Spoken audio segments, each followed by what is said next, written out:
The roof is caving in. The heat is blistering your skin. Your entire net worth is turning into gray ash before your eyes. And the only man with the water to save you isn't unrolling a hose. He's unrolling a contract. Welcome to Rome, 70 BCE. But if you think this predatory shakedown is ancient history, you haven't been paying attention. In 2026, we call this disaster capitalism. You see it when a hurricane levels a coastline, and private equity firms move in before the floodwaters recede, buying up ruined lots for pennies on the dollar, while the owners are still shivering in shelters. You see it when a global pandemic turns a healthcare crisis into a windfall for the few who own the patents to survival. You feel it every time your insurance premium spikes because the world feels a little more fragile, a little more flammable. You think you're paying for a safety net. But in the cold logic of the ledger, your desperation is merely a market inefficiency waiting to be exploited. This isn't a new predator in the ecosystem. This ghost has been haunting the halls of power for 2 millennia. To understand why your modern crisis is someone else's profit margin, we have to open the case file on Marcus Licinius Crassus, the man who invented the fire sale, the man who turned the literal incineration of his neighbors into the greatest private fortune in the history of the world. Rome isn't the city of white marble and stoic statues you see in the movies. It is a sprawling, chaotic, wooden death trap. The majority of the population is crammed into the Subura, a district of towering, rickety apartment blocks called insulae. These buildings were the low-income housing of antiquity, built by corner-cutting developers who used cheap timber and crumbling mortar. They were 6 stories of concentrated human misery, lit by open oil lamps and heated by charcoal braziers. In this Rome, fire isn't a tragedy. It is a mathematical certainty. There is no public fire department, no sirens, no 911. When a lamp tips over on the 3rd floor, you don't call for help. You pray. You watch as the orange glow climbs the curtains, knowing that within minutes, your world will be reduced to a total liquidity crunch. Enter Marcus Licinius Crassus. He doesn't look like a vulture. He looks like a statesman. He is a man of the establishment, a billionaire in a world that hasn't yet invented the word. Crassus understands a fundamental truth of human psychology that remains the bedrock of the elite today. Fear is the ultimate liquidator of value. He doesn't wait for the fires to go out. He doesn't offer charity. He realizes that a house on fire has a very specific, very temporary price tag. While the flames are still licking the rafters, Crassus arrives at the scene, not with buckets of water, but with a team of scribes and a chest of gold. He doesn't see smoke. He sees an invitation to negotiate. He has built a private army, but they aren't for the battlefield. He has purchased and trained a specialized force of 500 slaves. These aren't just laborers. They are architects, masons, and expert firefighters. But they stand still. They stay in formation, their tools silent, their buckets empty. They will only move when their master gives the word. And the master won't speak until the contract is signed. Imagine the scene. You are standing in the street, your children screaming behind you as the only roof you've ever known sags under the inferno. A man in a clean white toga approaches. He offers you a sum, a pittance, a fraction of what the property is worth. You hesitate. The roof groans. He lowers the offer.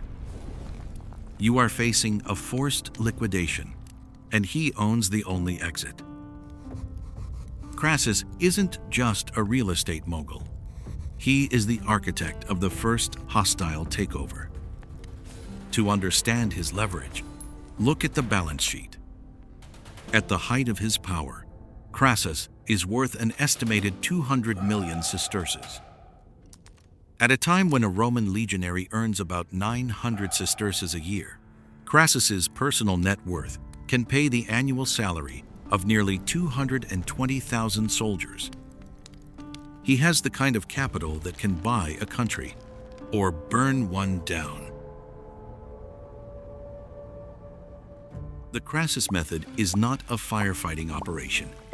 It is a high-frequency trading algorithm executed in slow motion and written in blood. To understand how he becomes the wealthiest man in the Republic, you have to look past the smoke and into the cold, clinical machinery of his acquisition strategy. This isn't a crime of passion. It is a crime of logistics. Crassus doesn't just happen to be in the neighborhood when a fire breaks out. He operates a distressed asset surveillance network.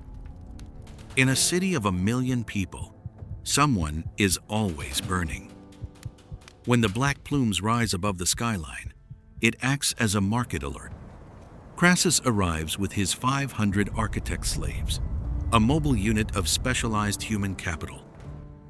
This is his smoking gun. The mechanism is elegant, brutal, and terrifyingly efficient. It functions on a 3-step strategy that strips the victim of their agency in real time.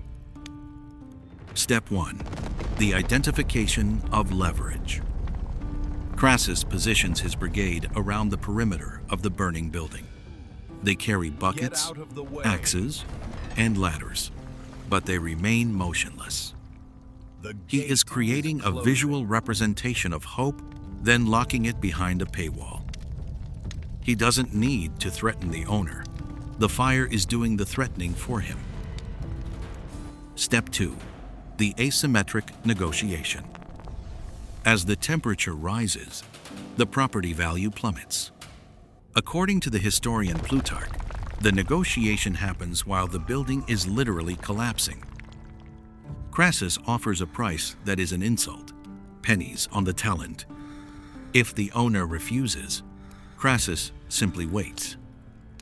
Every minute of defiance means another floor turns to cinder. He is the only buyer in a captive market where the seller's inventory is disappearing into the atmosphere. Step 3. The instant restoration. The moment the Roman stipulatio is signed and the coins change hands, the brigade goes to work. This is the detail history glosses over. Crassus doesn't just put out the fire. Because his slaves are trained architects, they immediately begin the reconstruction. He is buying the future rental income of a rebuilt structure, salvaging the very same materials from the ruins. This is the ultimate vertical integration. He owns the labor, he owns the materials, and through his predatory contracts, he owns the land. Let's run one transaction to see this predatory arbitrage in action. A 4-story insula in the Subura.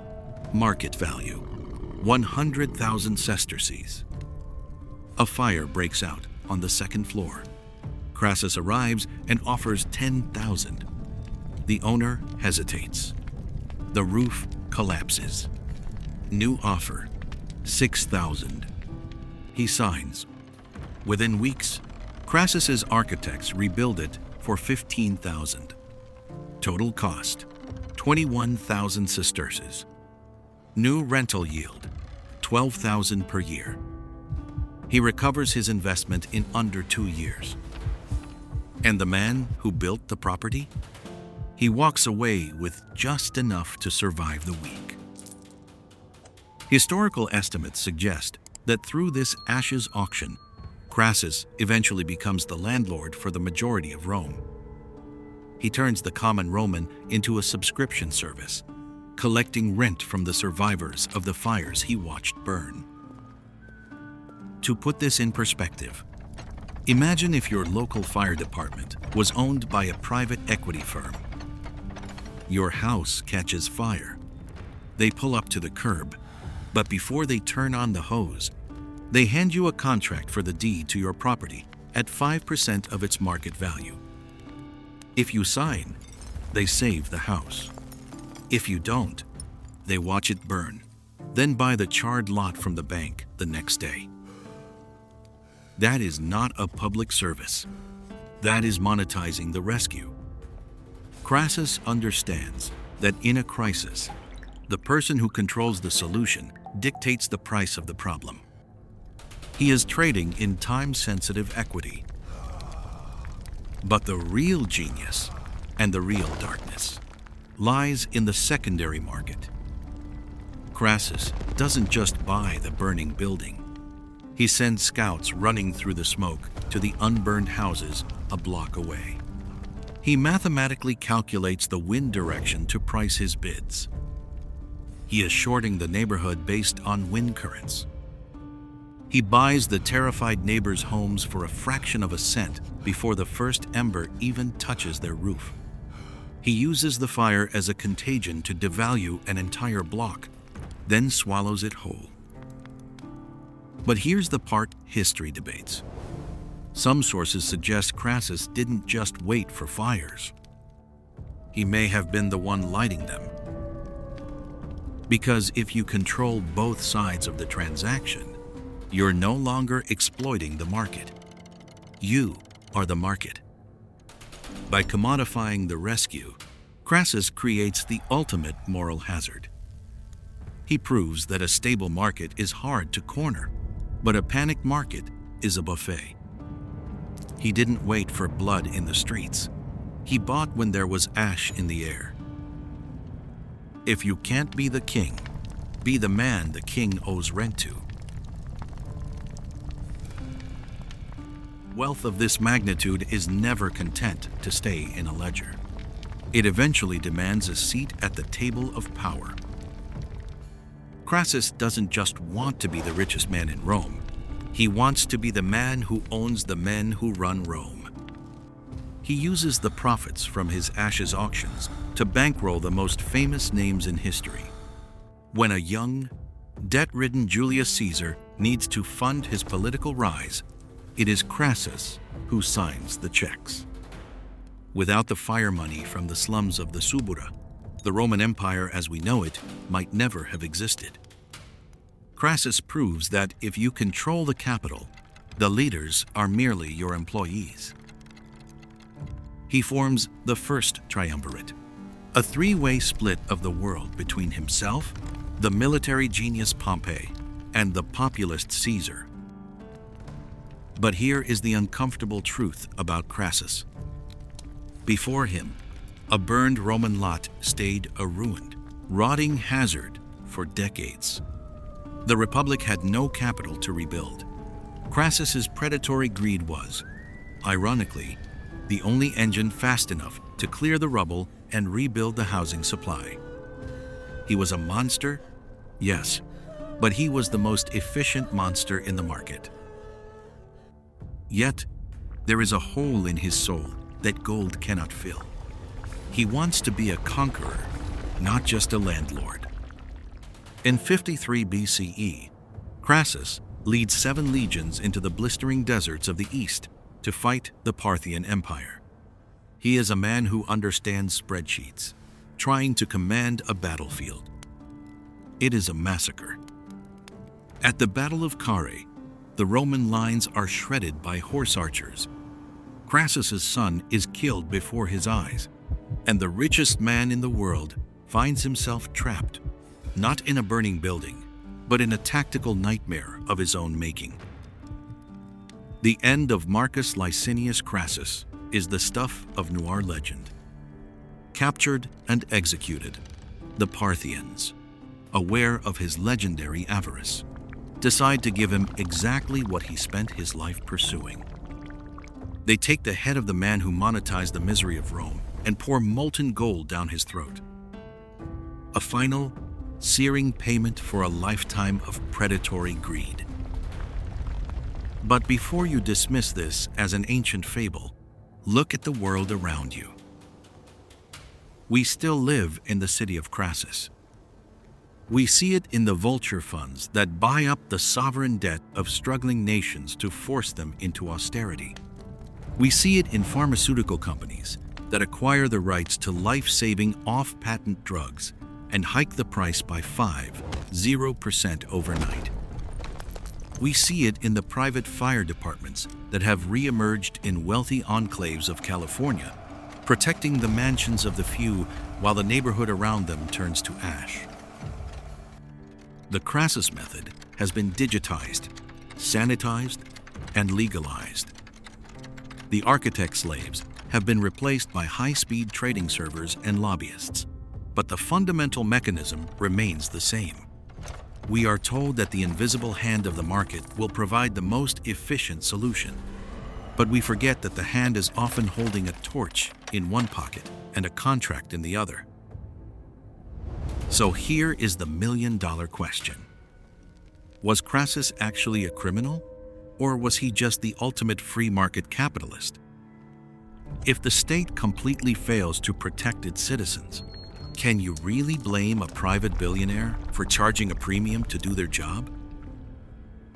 The next crisis won't feel like history. It will feel like a phone call, a contract, a number that's just low enough to make you say yes. And when that moment comes, the question won't be whether the system is fair. It will be, how much of your future are you willing to sell just to survive the present?